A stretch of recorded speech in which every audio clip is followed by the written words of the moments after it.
En este martes de la cuarta semana del tiempo ordinario, la Iglesia nos invita a reflexionar en el texto de Marcos 5, 21 al 43. Les leo el texto. En aquel tiempo Jesús atravesó de nuevo en barca a la otra orilla, y se le reunió mucha gente a su alrededor, y se quedó junto al lago. Se acercó un jefe de la sinagoga que se llamaba Jairo, y al verlo, se echó a sus pies rogándole con insistencia. Mi niña está en las últimas. Ven, pon la mano sobre ella para que se cure y viva. Jesús se fue con él, acompañado de mucha gente que lo apretujaba. Había una mujer que padecía flujos de sangre desde hacía 12 años. Muchos médicos la habían sometido a toda clase de tratamientos y se había gastado en eso toda su fortuna. Pero en vez de mejorar, se había puesto peor. Oyó hablar de Jesús y acercándose por detrás, entre la gente, le tocó el manto pensando que con solo tocarle el vestido se curaría. Inmediatamente se secó la fuente de sus hemorragias y notó que su cuerpo estaba curado. Jesús, notando que había salido una fuerza de él, se volvió enseguida, en medio de la gente, preguntando: ¿Quién me ha tocado el manto? Los discípulos le contestaron: ¿Ves cómo te aprieta la gente y preguntas quién me ha tocado? Él seguía mirando alrededor para ver quién había sido. La mujer se acercó asustada y temblorosa al comprender lo que había pasado. Se le echó a los pies y le confesó todo. Y él le dijo: Hija, tu fe te ha curado, vete en paz y con salud. Todavía estaba hablando cuando llegaron de la casa del jefe de la sinagoga para decirle: Tu hija se ha muerto. ¿Para qué molestar más al maestro? Jesús alcanzó a oír lo que hablaban y le dijo al jefe de la sinagoga: No temas, basta que tengas fe. No permitió que lo acompañara nadie más que Pedro, Santiago y Juan, el hermano de Santiago. Llegaron a casa del jefe de la sinagoga y encontró el alboroto de los que lloraban y se lamentaban a gritos. Y entró y les dijo: ¿Qué estrépito y qué lloro son estos? La niña no está muerta, está dormida. Y se reían de él. Pero él los echó afuera a todos, y con el padre y la madre de la niña y sus acompañantes, entró donde estaba la niña, la cogió de la mano y le dijo: Talita cumi, que significa: Contigo hablo, niña, levántate. La niña se puso en pie inmediatamente y echó a andar. Tenía 12 años, y todos se quedaron estupefactos. Les insistió en que nadie se enterase y les dijo que dieran de comer a la niña. El texto de hoy es un largo relato que recoge el tercer hecho milagroso que realiza Jesús para mostrar su mesianismo. Jesús no solo es Señor de los elementos y manda a los espíritus inmundos y estos le obedecen, sino que además es Señor de la enfermedad y de la muerte. En este pasaje se entrecruzan dos relatos: la curación de la mujer que sufría hemorragias y la resurrección de la hija de Jairo. La niña tenía 12 años de edad y la mujer 12 años de estar enferma. Jesús libera a la mujer enferma de su exclusión social y religiosa debido a su enfermedad y libera a la niña de la esclavitud de la muerte. El texto empieza diciéndonos que Jesús volvió a Israel y se quedó a la orilla del lago, y la gente se le juntó. En eso, dice el texto, se acercó un jefe de la sinagoga que se llamaba Jairo, y al verlo se echó a sus pies rogándole con insistencia: Mi niña está en las últimas, ven, pon la mano sobre ellas para que se cure y viva. Jairo, dice el texto, se echó a los pies de Jesús en un gesto de súplica, porque su hijita de 12 años estaba gravemente enferma. A diferencia de los discípulos que en el lago mostraron su falta de fe, aquí Jairo tiene una fe ciega en Jesús. Sin duda lo ha escuchado y lo había visto antes, y estaba seguro de que podía curar a su hija.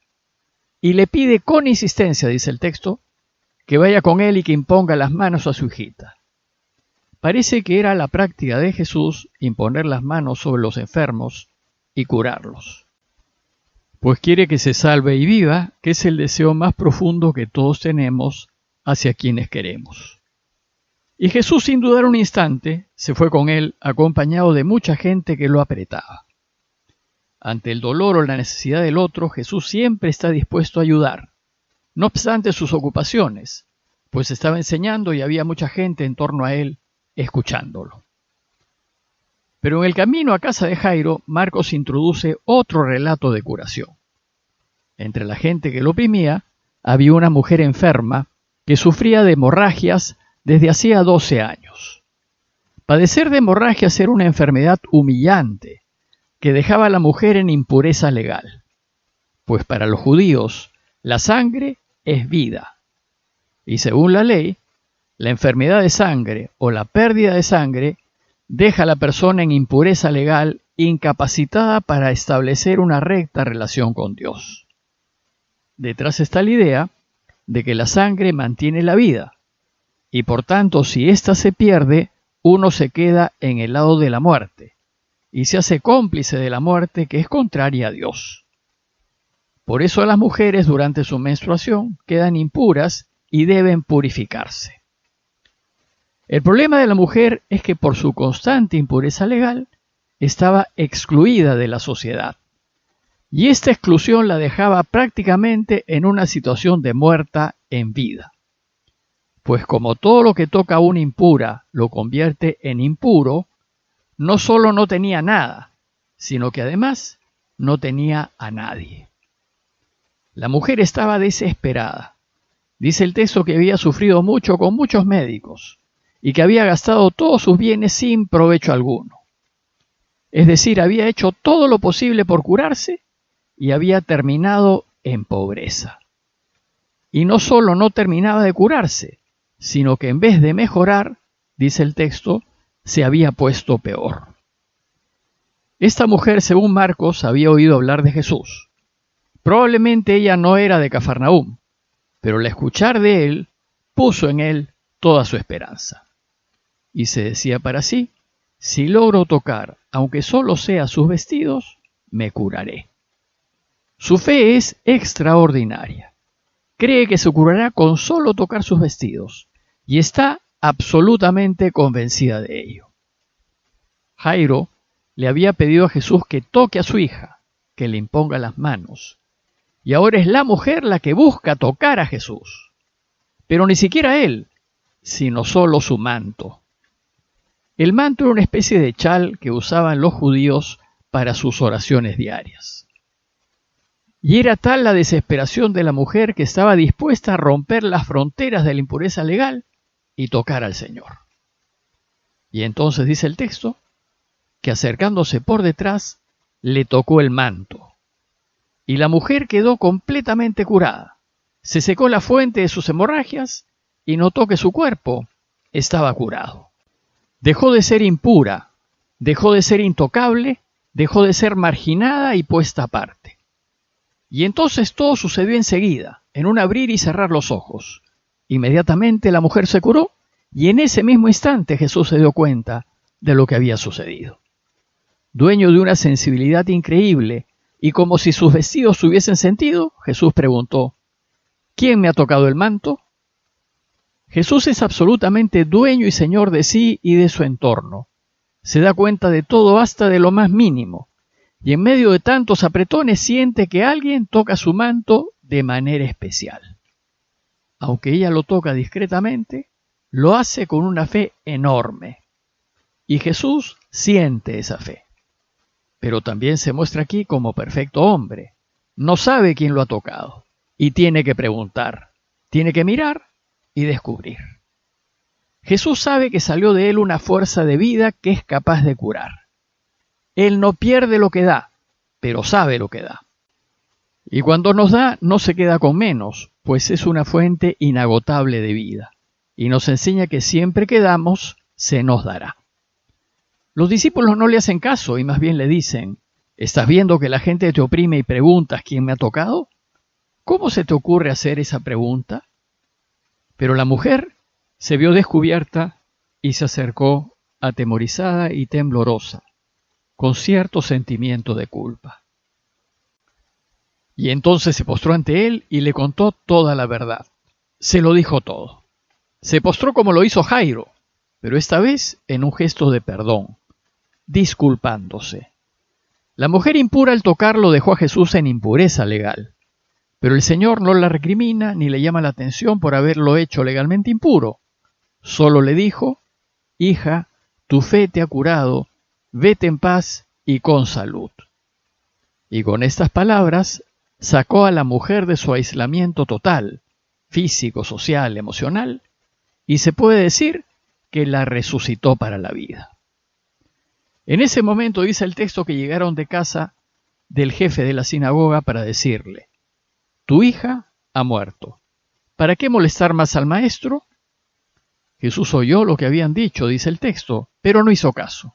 Y le dijo a Jairo: no temas, basta que tenga fe. Fe es lo único que le pide a Jairo, y es lo único que él nos pide, que confiemos en él. Y entonces siguió su camino a casa de Jairo acompañado solo de sus amigos íntimos, Pedro, Santiago y Juan. Y al llegar vio que todos lloraban y se lamentaban a gritos por la muerte de la niñita. Y en medio de ese griterío, Jesús dijo: la niña no está muerta, está dormida. Pues para los cristianos la muerte es solo un irse a dormir, para ser despertados después. El cristiano está convencido que la muerte, que ya ha sido vencida por Jesús, no lo extingue ni lo desaparece, solo lo deja en un estado de dormición, para después despertar y vivir para siempre con Dios en alegría infinita y total. Pero los que son del mundo no entienden esto. Y dice el texto que se reían de él. En sus inicios, la iglesia sufrió las burlas de la gente por afirmar que Jesús había resucitado. Y entonces el Señor fue donde la niña, la cogió de la mano y le dijo: contigo hablo, niña, levántate. Jesús decide adelantar la resurrección de la niña para que quede claro que Él tiene poder sobre la vida. Y al tomarla de la mano, el Señor quedó impuro, pues tocar un cadáver hacía a uno impuro, pero a Jesús eso no le importó. Su único deseo es dar vida. Y entonces la niña se puso en pie inmediatamente y echó a andar. Inmediatamente, así como había sucedido con la mujer enferma. Y pidió que le diesen de comer como prueba de que efectivamente vive. Lo otro que pide es que nadie se entere, pero esto va a resultar imposible. La iglesia no se va a contener y lo va a proclamar como el Señor de la vida. Bueno, pues estos dos relatos demuestran que Jesús está por encima de la enfermedad y de la muerte, y que con fe absoluta en Él, nosotros somos capaces de vencer la enfermedad y la muerte. Pidámosle a Dios que nos dé una fe como la de Jairo o como la de la mujer enferma, que tengamos una certeza total en Él y en que nos acompañará y ayudará a caminar su camino. Parroquia de Fátima, Miraflores, Lima.